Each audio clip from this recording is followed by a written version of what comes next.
안녕하세요. 오늘 저는 여러분에게 기묘한 이야기를 들려드리고 싶습니다. 김민호라는 한 남자의 이야기입니다.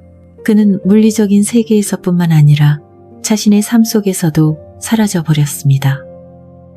하지만 그가 정말로 사라진 걸까요? 아니면 자신의 영혼 속에서 길을 잃은 걸까요? 저와 함께 비밀의 공간으로 들어가 봅시다. 그곳은 현실과 꿈의 경계가 연기처럼 희미해지고 한 걸음 한 걸음이 질문이 되며 모든 기억이 아직 아물지 않은 상처인 곳입니다. 그날 밤 김민호는 분명히 사라졌습니다. 늦은 밤까지 이어진 긴 하루의 일을 마치고 그는 서울 강남에 있는 3층 아파트로 돌아왔습니다. 지칠 대로 지쳐 쓰러지고 싶을 정도였죠. 그는 냉장고를 열어 식은 밥 한 그릇과 약간 시든 김치를 꺼내 주방의 희미한 노란 조명 아래에서 급하게 밥을 먹었습니다. 그릇과 젓가락이 부딪히는 소리가 그의 한숨 소리와 뒤섞였습니다. 마치 한 입 한 입이 삶의 무거움을 함께 삼키는 듯 했죠.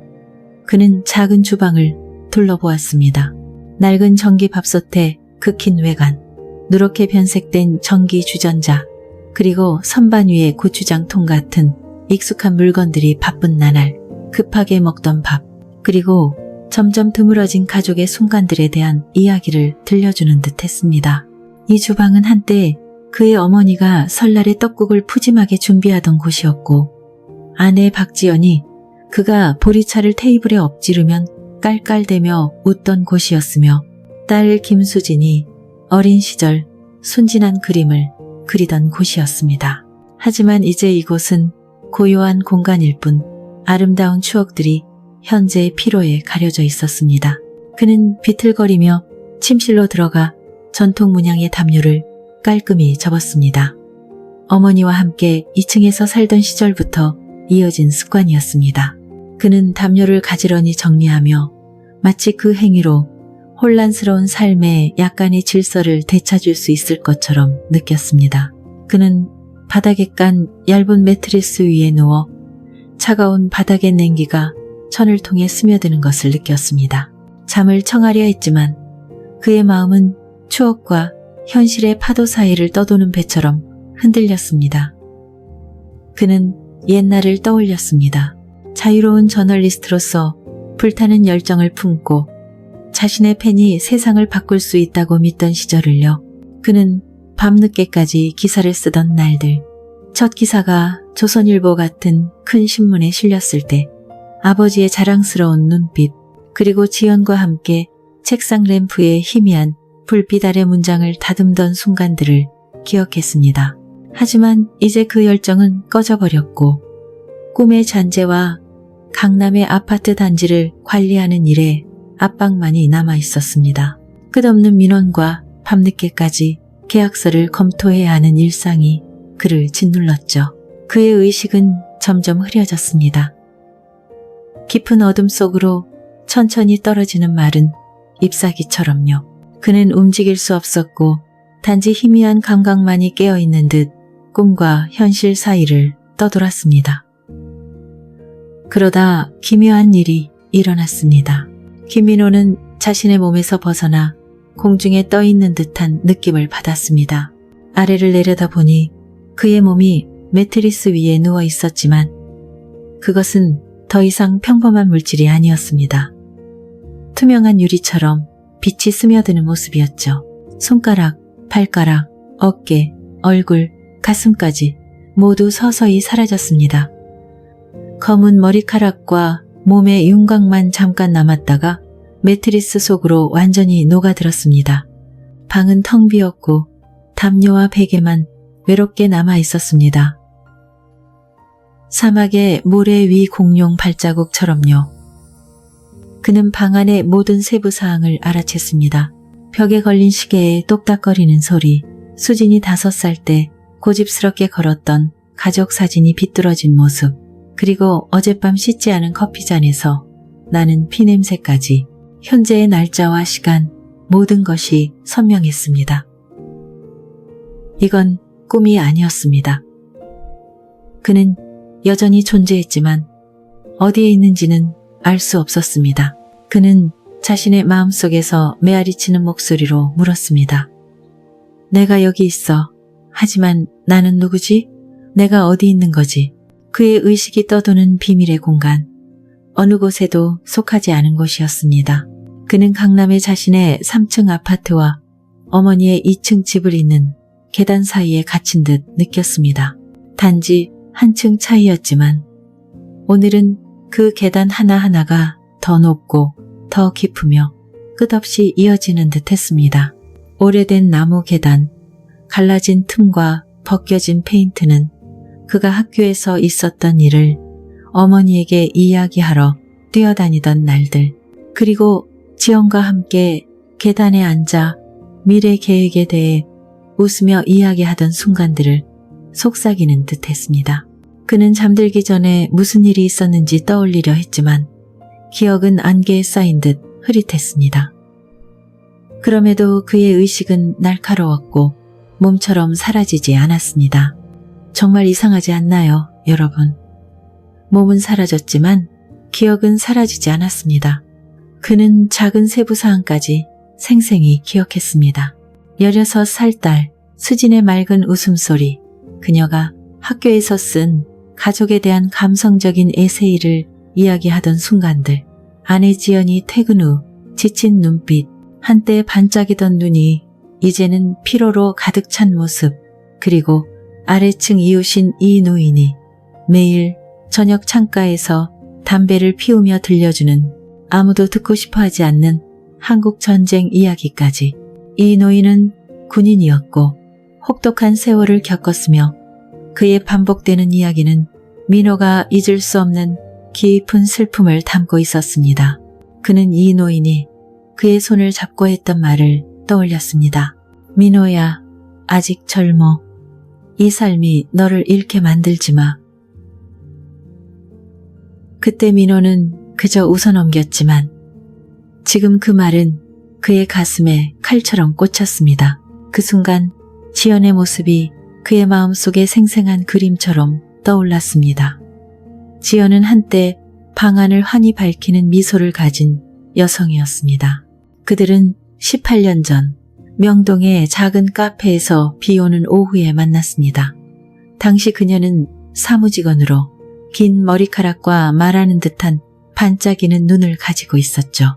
민호는 야심찬 프리랜서 저널리스트로 늘 카메라와 큰 꿈을 들고 다녔습니다. 그들은 이야기를 나누며 사랑에 빠졌고 남이섬의 은행나무가 황금빛으로 물든 곳에서 함께 사진을 찍으며 책상 램프의 희미한 불빛 아래 기사를 다듬으며 긴 밤을 보냈습니다. 그는 민호가 이웃집 고양이가 김치를 훔쳐 먹으러 몰래 들어왔다는 터무니없는 이야기를 했을 때 그녀가 웃던 모습을 기억했습니다. 비를 맞으며 우산 없이 손을 꼭 잡고 서 있던 순간 세상에는 그들 둘뿐인 듯했던 그때를 떠올렸습니다. 그들은 서울 외곽에 작은 집을 짓고 아이들의 웃음소리가 매일 울리는 행복한 가정을 꿈꿨습니다.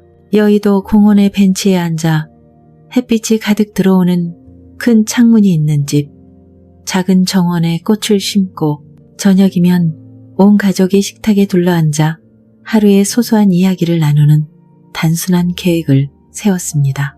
하지만 18년이 지난 지금 그 미소는 빛을 잃었고 차가운 말과 멀어진 눈빛만 남았습니다. 지연은 더 이상 예전의 그 소녀가 아니었습니다. 그녀는 병원과 레스토랑에 인력을 공급하는 회사를 운영하며 파트너들을 설득하고 복잡한 계약을 처리하며 민호가 상상조차 할 수 없는 압박을 견뎌내는 바쁜 여성이 되었습니다. 그 와중에도 그녀는 두 아이를 돌봤습니다.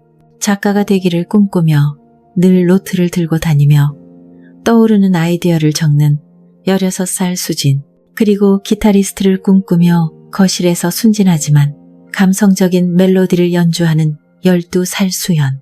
민호는 그녀의 짐을 덜어주지 못한 것에 늘 미안함을 느꼈습니다. 강남 아파트 단지 관리 일은 그의 시간과 에너지를 모두 빼앗았습니다. 5층의 박씨 아주머니가 에어컨 소음 때문에 끊임없이 불평하거나 1층의 최 씨가 주차 공간을 침범하는 등 까다로운 주민들을 상대해야 했습니다.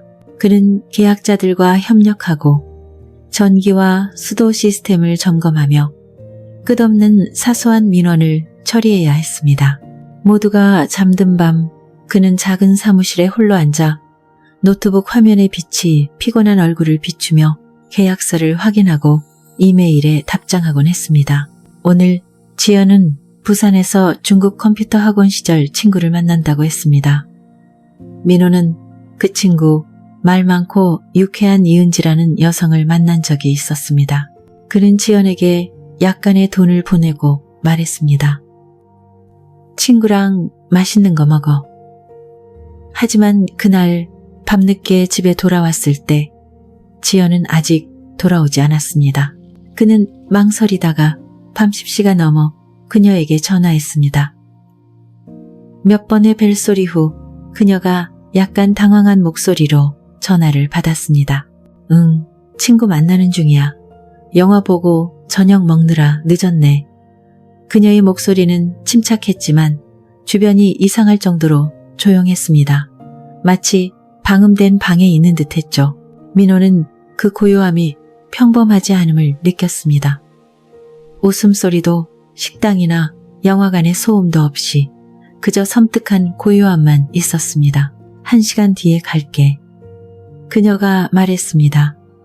그는 전화를 끊었지만 의심이 마음속에 가득 차 있었지만 기다릴 수밖에 없었습니다. 그는 거실에 앉아 벽에 걸린 결혼 사진을 바라보았습니다. 그 사진 속에서 그와 지연은 세상 무엇도 그들을 갈라놓을 수 없을 것처럼 환히 웃고 있었습니다. 하지만 이제 그 사진은 잃어버린 것들을 상기시키는 잔재일 뿐이었습니다. 자정 무렵 지연의 발소리가 계단에서 들렸습니다. 그는 늦게까지 깨어 있었다고 잔소리를 피하려 잠든 척 했습니다. 그녀가 옷을 갈아입는 소리가 낡은 아파트의 익숙한 고양이 울음소리와 섞였습니다. 그는 그녀가 가방을 열고 옷을 정리하는 소리, 그리고 그녀의 한숨 소리를 들었습니다. 마치 그가 이해할 수 없는 무거운 짐을 지고 있는 듯했죠. 민호는 안도하며 잠에 빠졌지만 이 순간이 더 큰 퍼즐의 한 조각일 뿐이라는 것을 알지 못했습니다.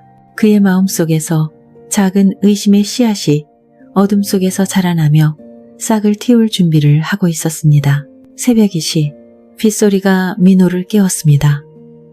그는 일어나 창문에 길게 흐르는 빗방울을 보았습니다. 마치 보이지 않는 눈물처럼요. 최근 그는 자주 새벽에 깼습니다. 비뇨기과 의사는 건강에 문제는 없으며 아마 커피나 보리차를 너무 많이 마셔서일 거라고 했습니다. 그는 줄여야겠다고 다짐했지만 그날 밤도 잠은 오지 않았습니다. 그는 움직이지 못한 채로 누워 있었지만 감각은 여전히 생생했습니다. 빗소리, 창문 틈으로 스며드는 바람소리, 그리고 가슴 속에서 뛰는 심장 소리를 들었습니다. 그는 의식을 놓으려 했지만 오전 5시 30분 알람이 울릴 때까지 깊은 잠에 빠지지 못했습니다. 알람이 울리자 그는 왜 하필 이런 힘든 시기에 수영 연습을 시작했는지 자문했습니다. 비가 내려 잠실 체육센터의 수영장에 가고 싶지 않았습니다. 아마추어 대회가 아니었다면 포기했을지도 모릅니다. 그는 첫 휴일이 무의미하게 지나가길 원치 않았고 소중한 날들이 흔적 없이 사라지길 바라지 않았습니다. 잠을 설친 탓에 그는 20분 늦게 수영장에 도착했습니다. 출근하지 않는 날 그는 연습에 집중하고 싶었습니다. 낯선 시간대에 낯선 얼굴들 사이에서 그는 물속을 오가며 다른 선수들의 시선을 의식했습니다. 두 번째 타임의 사람들은 그의 그룹보다 느리게 수영했기에 그는 몸을 편히 풀 수 있었습니다. 차가운 물이 그를 감싸며 마음의 긴장을 부드럽게 풀어주는 듯 했습니다. 코치의 호루라기 소리가 울리자 그는 놀랍게도 개인 기록을 5초나 단축했습니다. 코치가 그의 어깨를 두드리며 말했습니다. 잘했어, 민호. 이대로라면 대회에서 큰일을 낼 거야. 지난 4개월 동안 최고의 성적이었습니다. 민호는 수영장을 떠나며 기쁨을 느꼈습니다. 마치 오랫동안 잃어버렸던 자신을 되찾은 듯 했죠.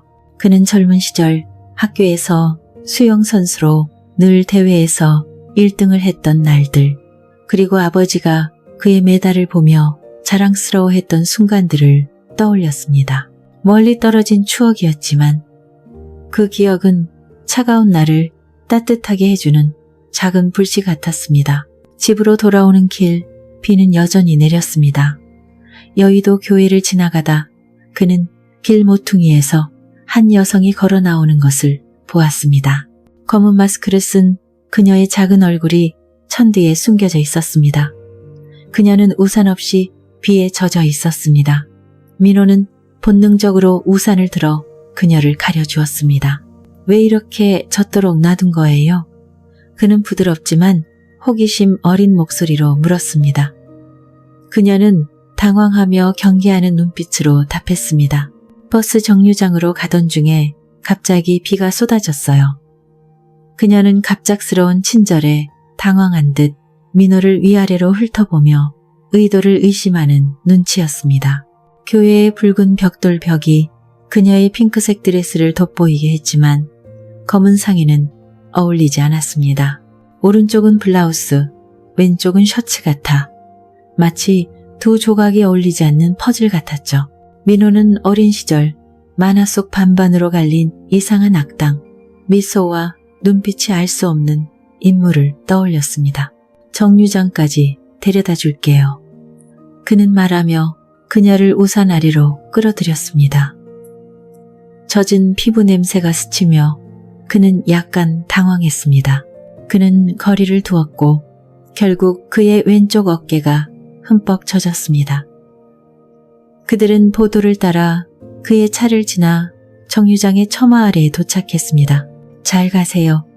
그는 약간 어색하게 말했습니다. 그녀가 뭐라고 중얼거렸지만 빗소리에 묻혔습니다.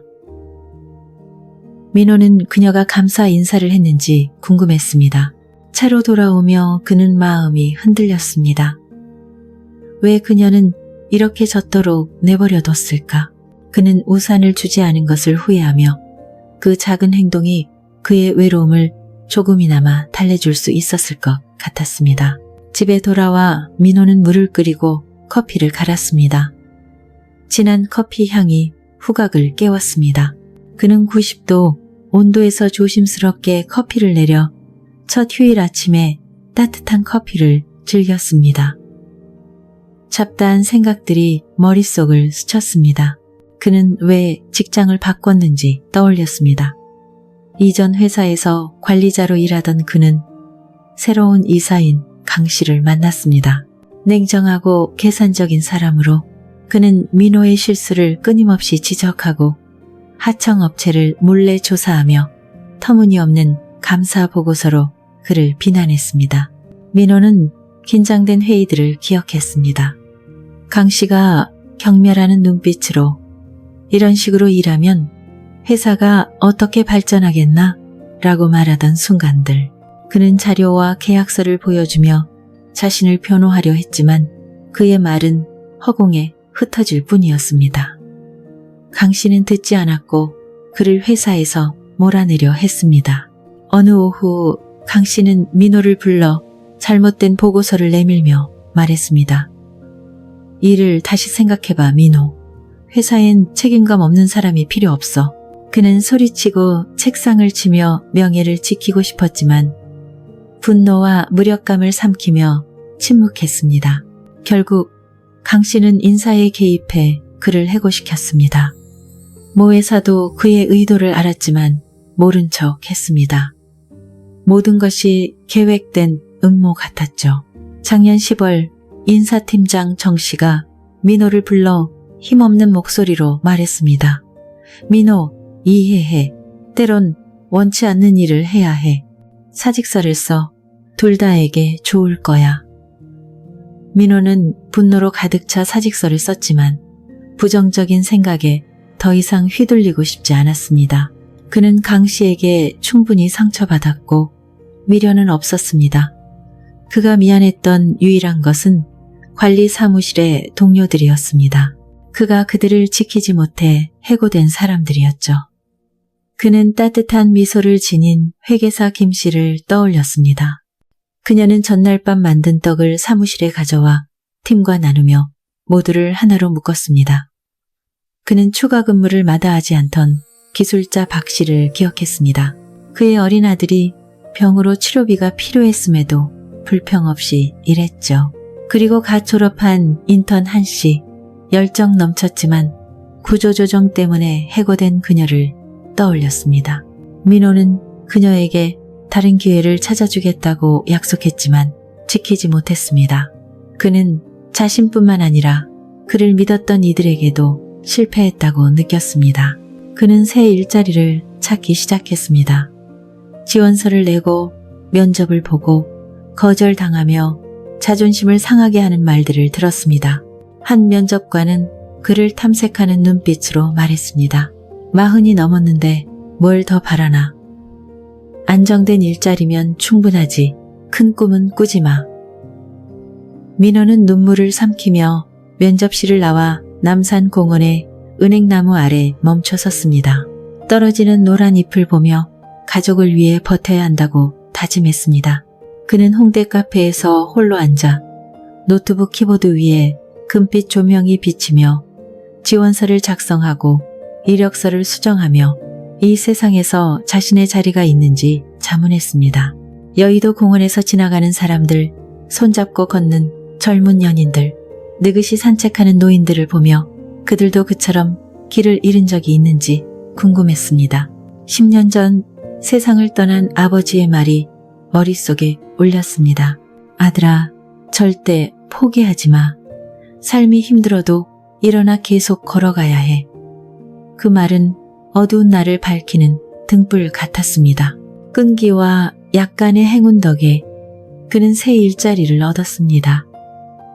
강남 아파트 단지 관리자였죠.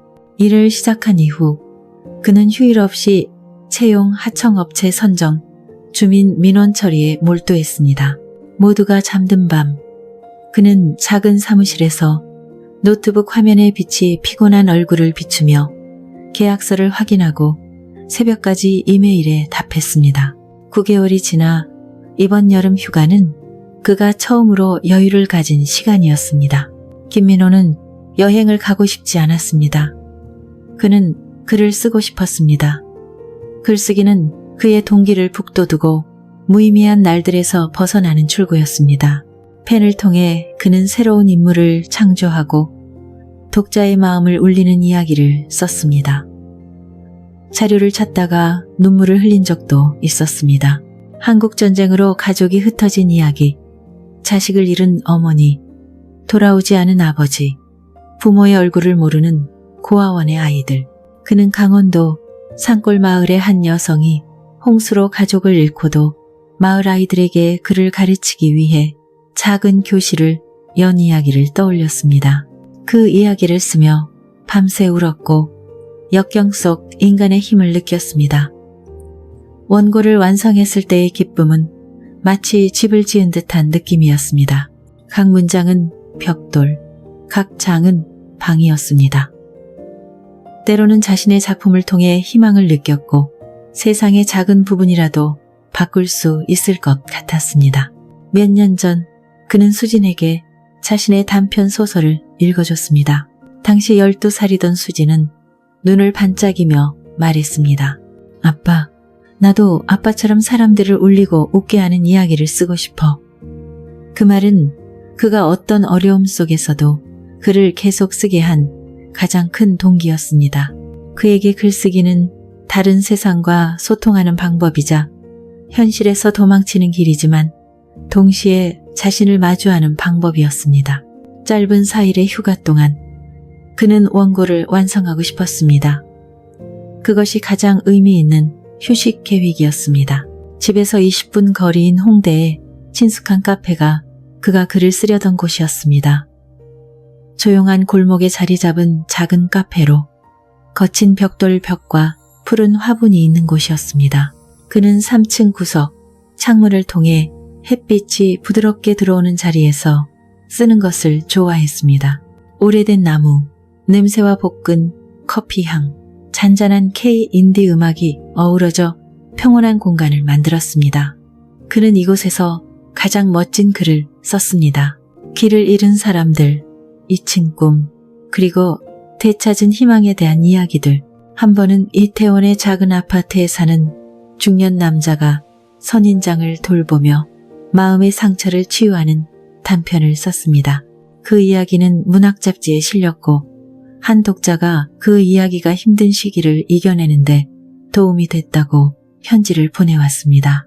그 짧은 편지는 그를 계속 쓰게 하는 큰 동기였습니다. 하지만 그날 아침 그는 지연을 집에 혼자 두는 것이 망설여졌습니다. 비가 내리고 그녀의 인력 공급 업무도 한가했죠. 남편으로서 그는 함께 뭔가를 해야 한다고 느꼈습니다. 그는 거실에 부서진 의자를 고쳤습니다. 수연이 기타를 치며 순진하지만 감성적인 멜로디를 연주하던 오래된 나무 의자, 새끼새가 무리에서 떨어져 나온 노래를 만든 자리였죠. 그는 수진이 에세이를 더 쉽게 쓰도록 컴퓨터를 업그레이드하고 소프트웨어를 재설치하며 그녀의 데스크톱에 수진의 소설이라는 파일을 보고 미소 지었습니다. 그는 다른 작가들이 선물한 책들을 정리했습니다. 민호, 창작의 불꽃을 계속 지켜줘라거나 문자의 여정에서 함께하는 친구에게 같은 헌사가 적힌 책들. 그 헌사는 그가 길을 잃은 날들의 작은 위로가 되었고 그의 펜을 믿는 이들이 아직 있다는 것을 상기시켰습니다. 결국 정오가 가까워지자 그와 지연은 아침 겸 점심을 먹으러 나갔습니다. 비가 부슬부슬 내렸습니다. 그들은 홍대의 비빔밥 전문점으로 갔습니다. 유명한 코미디언이 SNS에서 추천한 곳이었습니다. 점심시간이라 북적였지만 운 좋게 두 테이블이 비어 자리를 잡았습니다. 민호는 옆 테이블의 백발에 따뜻한 미소를 지닌 두 할머니를 눈여겨봤습니다. 그들은 특별한 먹는 법을 열정적으로 설명했습니다. 편의점에서 참치와 김을 사와 매운 비빔밥과 밥을 섞어 싸먹는 거라고요. 호기심에 민호는 지연을 테이블에 두고 참치와 김을 사러 달려갔습니다. 지연은 말렸습니다. 이상한 짓 하지 마, 오빠. 하지만 그는 미소 지으며 재미로 해보자, 자기야, 라고 했습니다. 그는 초창기 연애 시절 그녀를 웃게 하려고 터무니없는 짓을 하던 때를 떠올렸습니다. 손수건으로 마술사를 흉내내거나 K-팝 노래를 음이탈로 불러 그녀를 놀리던 때요.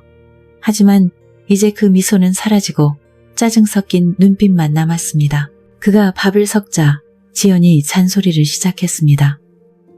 너무 많이 넣지 마. 엄청 매울 거야. 왜 이렇게 하는데 이걸 어떻게 먹어? 그녀의 목소리는 날카로웠고 마치 그가 무엇을 해도 잘못된 것처럼 비교하는 듯 했습니다. 민호는 그녀의 존중과 배려가 사라졌다고 느꼈습니다.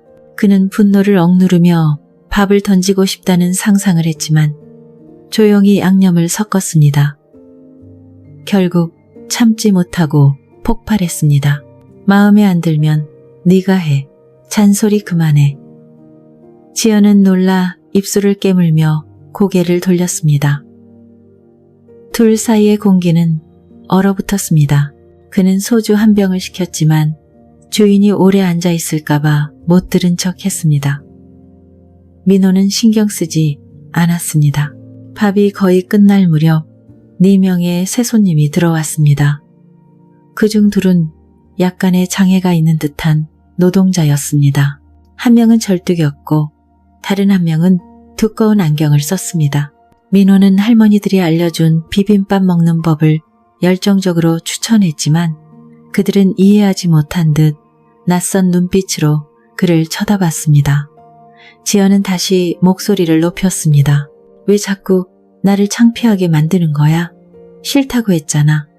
그녀의 목소리는 비난으로 가득했고 마치 타인의 시선만 신경 쓰고 그의 감정은 무시하는 듯 했습니다.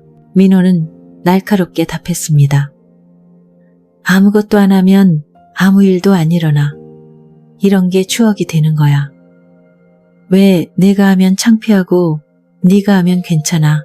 그는 자존심의 상처를 안고 자리에서 일어나 집으로 돌아갔습니다. 지연을 태우고 돌아오는 길, 그의 분노는 가라앉지 않았습니다. 언제부터 둘 사이의 거리가 이렇게 멀어졌는지 알 수 없었습니다. 지연의 말은 깨진 유리 조각처럼 날카롭게 그의 심장을 찔렀습니다.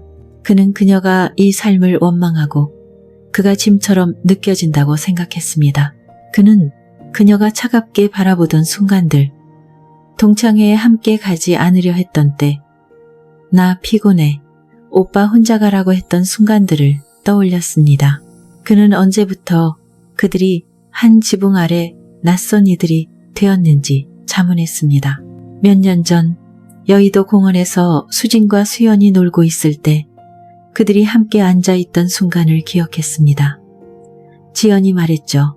민호 오빠, 우리만 있으면 다 괜찮아. 그 말은 이제 닿을 수 없는 먼 추억이었습니다. 집에 도착해 민호는 2층 어머니 집으로 내려가 소주 2병을 마시고 잠에 빠졌습니다. 하지만 잠은 평온하지 않았습니다. 그는 제주의 황량한 들판에 서 있는 꿈을 꿨습니다.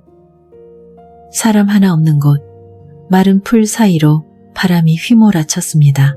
꿈속에서 지연은 멀리 서서 등을 돌린 채 무언가를 말했지만 그는 들을 수 없었습니다. 그녀에게 다가가려 했지만 한 걸음 내디딜 때마다 그녀는 더 멀어졌고 마치 닿을 수 없는 환영 같았습니다. 그는 그녀의 이름을 불렀지만 그의 목소리는 바람에 휩쓸려 사라졌습니다. 깨어났을 때 그는 텅 빈 느낌이었습니다. 마치 그의 일부가 꿈과 함께 사라진 듯 했죠. 그는 누워 천장을 바라봤습니다. 거미줄처럼 퍼진 작은 균열이 있는 천장을 보며 잃어버린 것을 되찾을 수 있을지 자문했습니다. 다음 날 그는 홍대의 익숙한 카페로 갔습니다.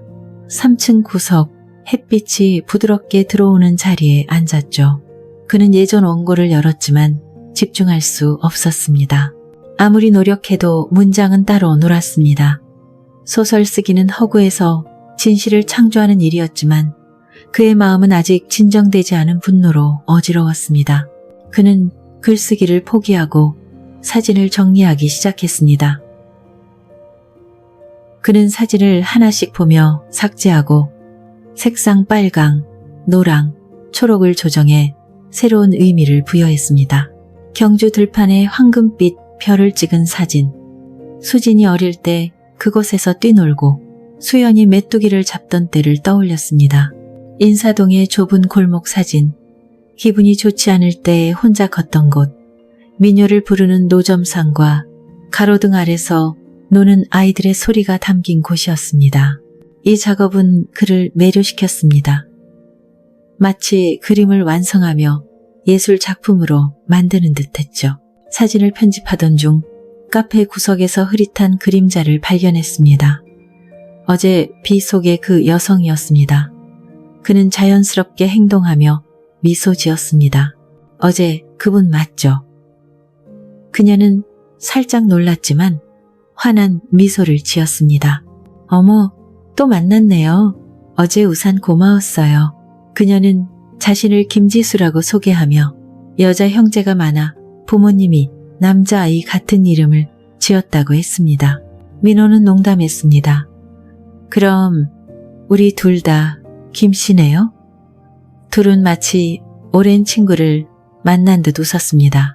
지수는 그녀의 남편, 인천 건설 현장에서 일하는 이동현이 주말에만 집에 온다고 했습니다. 바쁜 일로 지친 그는 현장 근처 식당에서 술을 마시며 그곳의 젊은 웨이트리스와 친해졌습니다. 점점 집에 오는 횟수가 줄고 연락도 뜸해졌습니다. 40이 넘은 지수는 처음으로 일을 시작했습니다. 낮은 급여의 회계 일을 하며 새로운 세상을 만났습니다. 회사 파티에 참석하고 K-pop 댄스 수업을 들으며 삶이 다채로워졌습니다. 그녀는 처음 댄스 수업에 들어가 발을 어디에 둘지 몰라 쩔쩔매던 순간 음악에 맞춰 몸을 움직이며 자유를 느낀 이야기를 했습니다. 하지만 남편은 그녀를 의심하며 전화로 어디 있는지 뭘 하는지 끊임없이 물었습니다. 그녀는 숨이 막혔고 여의도 교회로 돌아가 기도하며 평온을 찾으려 했습니다. 그녀는 민호에게 오랜만에 만난 오빠처럼 털어놓았습니다. 너무 숨이 막혀요. 가끔 죽고 싶을 때도 있어요. 말하지 않으면 버틸 수 없어요. 그는 그녀의 외로움에 공감하며 자신의 어려움도 털어놓았습니다. 일, 가족, 자신이 무엇을 위해 사는지 모르는 밤들을 이야기했습니다. 그는 저널리스트 시절 펜으로 세상을 바꿀 수 있다고 믿었던 때 강원도에 있친 마을에 대한 기사를 써 구호단체의 도움을 이끌어낸 순간들을 말했습니다. 이후 관리 업무에 치여 꿈을 잇고 가족을 위해 일만 했던 날들, 감성적인 글을 쓰는 딸, 수진, 낡은 기타를 치는 아들, 수연이 어린 시절에 자신을 떠올리게 한다고 했습니다. 오후 1시가 넘었습니다. 지수가 제안했습니다. 뭐 좀 먹을까요? 아니, 술 한잔 할까요? 민호는 고개를 끄덕였습니다. 좋아요, 지수씨. 홍대에 맛있는 삼겹살집 알아요. 그들은 삼겹살집에서 소주를 마시며 분위기가 점점 달아올랐습니다. 지수는 얼굴이 붉어지며 혀가 꼬이기 시작했습니다. 그녀가 웃으며 말했습니다. 민호 오빠, 정말 나랑 잘 맞아요. 오빠는 내 이상형이에요. 다정하고 세심해요. 오늘 밤 오빠랑 있고 싶어요. 그녀의 말은 민호의 머리를 강타했습니다. 그는 당황하며 그녀가 농담인지 잘못 들었는지 고민했습니다. 하지만 그녀의 눈빛은 진심이었습니다. 그녀가 구원을 찾는 듯 했죠. 그는 그녀가 사기꾼일지도 모른다고 생각했지만 내게 뭘 뺏을 게 있나 라며 스스로를 다독였습니다. 그는 다시 묻지 못했습니다. 옛 친구 최민재가 했던 말이 떠올랐습니다. 조심해, 민호. 가끔 사람들은 너를 통해 자신의 빈자리를 채우려 해. 그 말이 그를 주저하게 했습니다.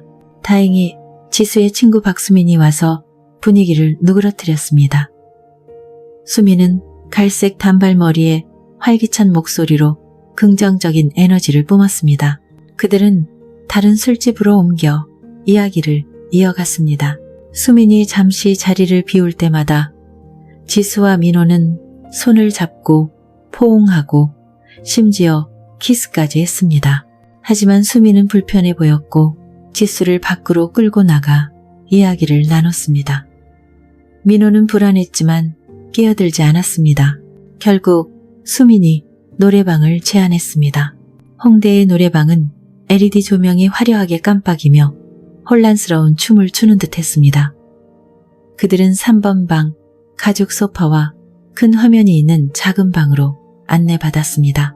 민호는 분위기를 띄우려 몇 곡을 불렀습니다. 그의 목소리는 약간 음이탈했지만 열정적이었습니다. 그는 지연과 연애 초기에 함께 불렀던 H.O.T의 슬픈 러브송 같은 오래된 K-팝을 골랐습니다. 그 멜로디는 아름다운 추억을 불러왔지만 그의 마음을 무겁게 했습니다. 하지만 수미는 지수를 밖으로 끌고 나가 따로 할 말이 있다고 했습니다. 민호는 화장실에 간다고 핑계 대고 방 번호를 확인하며 나왔습니다. 연기가 자욱한 복도에서 그는 거리에서 웃고 셀카를 찍는 젊은이들을 보며 그들의 자유로움이 부러웠습니다. 팬데믹이 끝났지만 그의 친구들은 사라졌고 그는 홀로 남았습니다. 그는 젊은 시절 이 노래방에서 친구들과 새벽까지 노래하며 꿈과 두려움을 나누던 때를 떠올렸습니다. 이제 그 친구들은 뿔뿔이 흩어졌고 결혼하거나 서울을 떠났습니다. 그에게 남은 건 추억뿐이었습니다. 걱정스러운 마음의 민호는 3번 방으로 돌아갔습니다. 창문 틈으로 본 광경은 그를 충격에 빠뜨렸습니다. 지수와 수민이 서로를 끌어안고 친밀한 행동을 하고 있었습니다. 그는 믿을 수 없었습니다.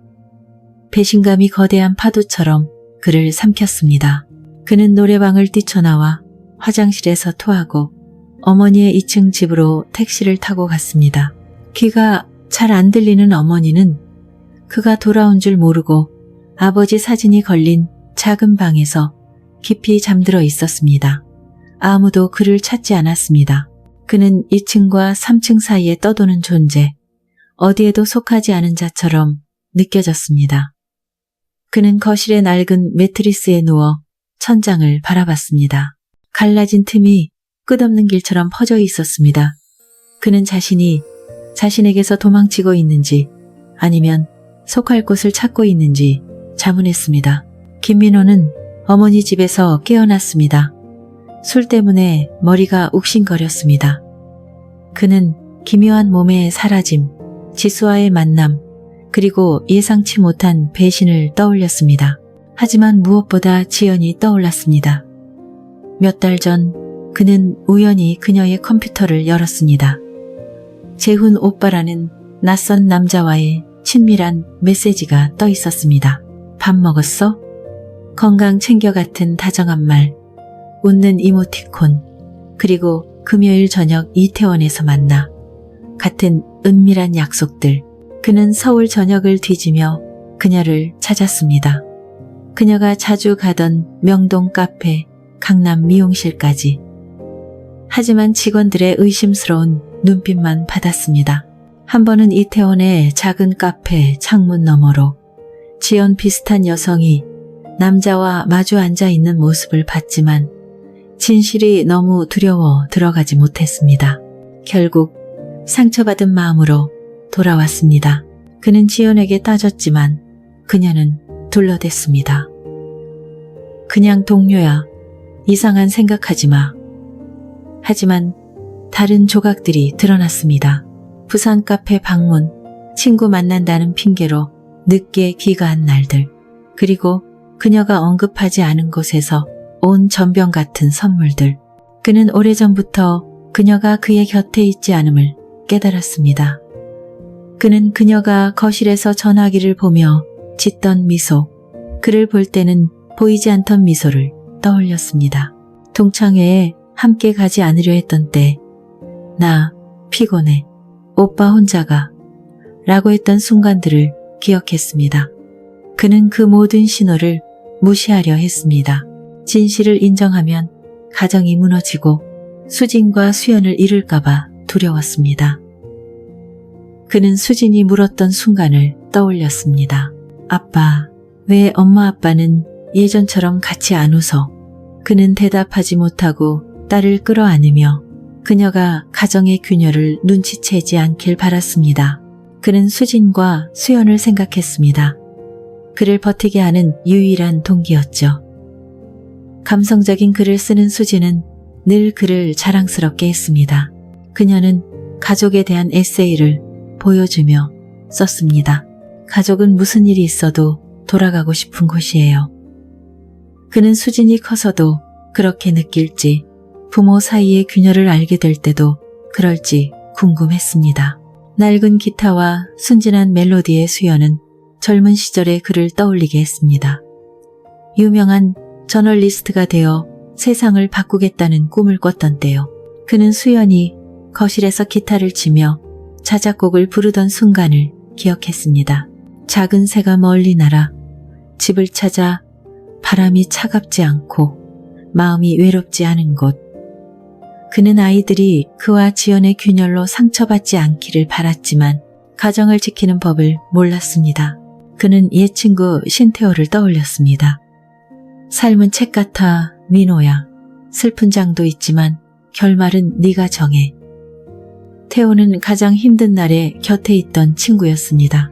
홍대 카페에서 꿈과 두려움을 나눴죠. 태호는 화가가 되고 싶었고 민호는 세상이 읽을 소설을 쓰고 싶었습니다. 하지만 태호는 이혼하고 서울을 떠났고 내 꿈을 계속 써라는 메모가 적힌 노트를 남겼습니다. 민호는 오랫동안 그 노트를 열지 않았지만 이제 펜을 들어 소설뿐 아니라 자신의 삶을 다시 쓰고 싶었습니다. 그는 어머니 집 발코니로 나갔습니다. 비는 여전히 내렸습니다. 그는 지수의 진심과 외로움을 떠올렸지만 노래방의 장면은 지연이든 지수든 그가 마음의 빈자리를 채우려 했음을 깨닫게 했습니다. 그는 더 이상 실수를 반복하고 자신에게서 도망치고 싶지 않았습니다. 휴가 셋째 날 민호는 카페에 가지 않기로 했습니다. 그는 거실에 앉아 가족의 유품을 보았습니다.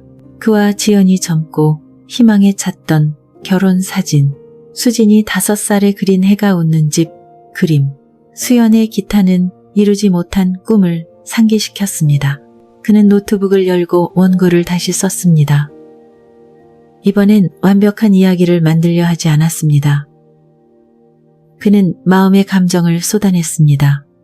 마치 강이 바다로 향하듯 그는 자신이 누구인지 잊은 남자의 이야기를 썼습니다. 이름 없는 도시를 떠돌며 집을 찾는 남자. 그는 고통과 실패, 하지만 아이의 미소나 옛 친구의 말처럼 삶이 여전히 가치 있음을 상기시키는 희망의 순간들을 썼습니다. 그는 밤이 될 때까지 썼고 손가락은 뻐근했지만 마음은 가벼워졌습니다. 글쓰기는 도피가 아니라 자신을 마주하는 방법임을 깨달았습니다. 그는 옛 동료 최 씨를 떠올렸습니다. 강인하고 낙관적인 여성으로 사고로 첫 아이를 잃고도 매일 일기를 쓰며 삶의 가치를 찾았습니다. 그녀는 말했죠. 민호, 때론 고통을 써내야 그게 너를 안에서 갉아먹지 않아. 그는 자신에게 보내지 않을 편지를 썼습니다. 일은 꿈, 상처, 그리고 여전히 품은 희망을 썼습니다. 지연과의 사랑, 둘의 실수, 그리고 작은 빛이라도 되찾고 싶은 마음을 썼습니다. 그는 키보드 위로 눈물이 떨어질 때까지 썼지만 무거운 짐을 내려놓은 듯 가벼워졌습니다. 그날 저녁 지연은 평소보다 일찍 돌아왔습니다. 그녀는 소파에 앉아 읽을 수 없는 눈빛으로 그를 보았습니다. 못 쓰는 거야? 그녀가 평소보다 부드럽게 물었습니다. 민호는 망설이며 답했습니다. 한 남자가 자신을 되찾으려는 이야기야. 지연은 아무 말 없이 고개를 끄덕이고 주방으로 갔습니다.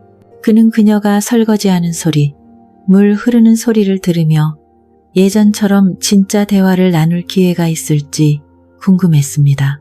그는 여의도 공원에서 수진이 미끄럼틀을 타던 날 지연이 말했던 순간을 떠올렸습니다.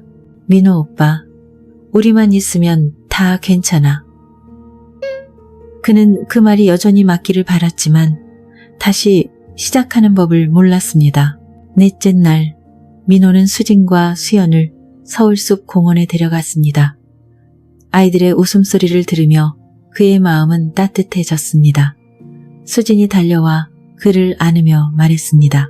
아빠, 나 아빠처럼 책 쓰고 싶어. 수연이 끼어들었습니다. 나 영화 음악 만들 거야. 아빠가 영화 만들 때. 그는 웃으며 아이들의 머리를 쓰다듬고 약속했습니다. 그래, 아빠가 노력할게. 그 약속은 아이들뿐 아니라 자신에게도 한 것이었습니다. 그는 아이들이 자랑스러워할 아버지, 지연이 의지할 남편, 그리고 상처와 실패로 정의되지 않는 자신이고 싶었습니다. 그는 아이들과 아이스크림을 먹으며 그들이 웃고 떠드는 모습을 보며 삶이 아무리 힘들어도 계속할 이유가 있다고 다짐했습니다. 그는 옛 친구 강우진의 말을 떠올렸습니다. 민호, 행복은 거창한 게 아니라 아이들의 웃음 같은 작은 순간들이야. 그 단순한 말이 그의 무거운 마음을 조금 덜어줬습니다. 휴가가 끝났습니다. 오전 5시 30분 알람이 울렸습니다. 창문을 통해 한 줄기 빛이 매트리스 위를 비췄습니다. 민호의 몸이 서서히 드러났습니다. 손, 발, 가슴, 마르데 그림 위에 다시 그려지는 듯했죠. 그는 비밀의 공간에서 벗어난 듯 깨어났습니다. 기분이 나쁘지 않았습니다. 새 날이 시작되었습니다. 수영을 마치고 그는 강남의 3층 아파트로 돌아왔습니다. 그는 밤새 글을 쓰다 잠든 딸 수진의 안경을 조심히 벗겨줬습니다. 책상 위 열린 노트에는 손글씨가 가득했죠. 그는 음악가를 꿈꾸는 아들 수연의 순진한 얼굴과 침대 옆 기타를 바라봤습니다. 거실에는 지연과 아이들의 부산 여행을 위한 파스텔색 가방이 깔끔히 놓여 있었습니다. 책상 위에는 전자항공권과 여권이 가지런히 놓여 있었습니다. 삶은 아무 변화 없이 계속되는 듯 했습니다. 출근 준비를 하며 민호는 2층으로 내려가 문을 열고 어머니에게 말했습니다. 다녀올게요. 어머니는 손을 흔들며 미소 지었습니다. 조심히 다녀와. 그는 차에 올라 시동을 걸었습니다. 강렬한 햇빛이 유리창을 뚫고 들어왔습니다. 그는 돌아온 걸까? 아니면 꿈이었을까? 그는 지난 며칠 기묘한 사라짐, 상처와 희망, 가족과 자신에 대해 생각했습니다.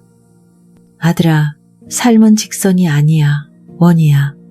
때론 긴 길을 돌아 자신에게 돌아와야 해. 그는 미소 지으며 엑셀을 밟아 북적이는 사람들 속으로 차를 몰았습니다. 어쩌면 그는 여전히 자신의 비밀의 공간에 떠 있을지 모릅니다. 하지만 이번엔 그는 계속 걸어가야 한다는 것을 알았습니다. 이야기는 끝났지만 여러분에게 질문을 남기고 싶습니다. 김민호는 정말로 돌아온 걸까요? 아니면 여전히 자신의 비밀의 공간에 떠 있는 걸까요? 그의 삶, 우리의 삶은 때론 계단과 같습니다. 각 계단은 선택, 기억, 상처입니다. 그리고 때론 목적지를 모르더라도 계속 걸어가야 합니다. 김민호는 팬과 가족, 그리고 자신과 함께 계속 걷기로 선택했습니다. 여러분은 어떻게 걸어갈 건가요?